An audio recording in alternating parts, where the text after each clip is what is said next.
Donc nous passons au vœu numéro 179 relatif au capteur d'audience des publicités sur des supports de la RATP. Madame Simonet.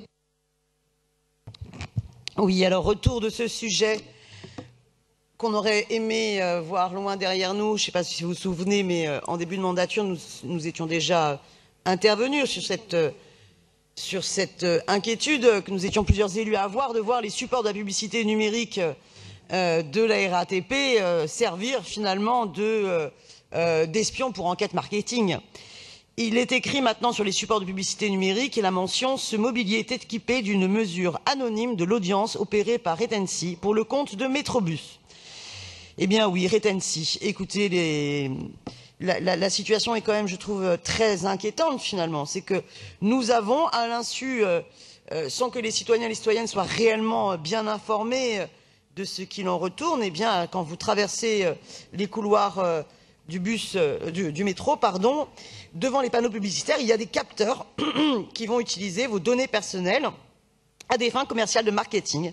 Et c'est une atteinte aux libertés des usagers, car même si il n'y a pas de velléité à cette étape-là de retenir les données personnelles, rien que le fait qu'à l'insu de votre volonté, vous soyez utilisé dans une opération marketing est un problème en termes de liberté publique. Donc je ne reviens pas sur toutes les raisons qui font que je suis de toute façon opposé à l'envahissement publicitaire. Je voudrais vraiment précisément là-dessus souhaiter que la maire de Paris interpelle la présidence de la RATP pour qu'elle retire tout dispositif de capteur sur les mobiliers lui appartenant afin de garantir la protection des données personnelles des usagers et qu'il ne soit pas possible par le biais des smartphones et des Bluetooth de pouvoir capter ou transmettre, en tout cas interagir, alors que les citoyens et les citoyennes ne l'ont pas souhaité. Je vous remercie.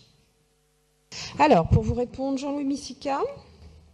Oui, donc je vous rappelle quand même que le règlement local de publicité ne s'applique pas sur le domaine privé tel que ceux de la SNCF ou de la RATP, donc la ville de Paris n'est pas directement concernée par ces dispositifs. Je vous rappelle également quelques précisions. L'unique fonction de ces dispositifs est d'effectuer une mesure d'audience. Les seules données à caractère personnel qui peuvent être relevées sont des adresses MAC de téléphone allumées en Wi-Fi. Ces données sont automatiquement anonymisées et supprimées au bout de 2-3 minutes, c'est-à-dire avant le délai légal de 5 minutes. Elles ne sont pas stockées. Aucune image vidéo n'est associée à ces données. C'est pour toutes ces raisons d'ailleurs que la CNIL a autorisé ce dispositif. Cette Commission nationale informatique et liberté, qui, je vous le rappelle, est l'instance concernée, et qui est extrêmement rigoureuse et attentive sur ces sujets. Je vous propose donc de retirer votre vœu, sinon j'émettrai un avis défavorable. Alors, Madame Simonet, vous le retirez? Non, donc je le mets aux voix avec un avis défavorable de l'exécutif. Qui est pour? Qui est contre? Qui s'abstient? Il est rejeté.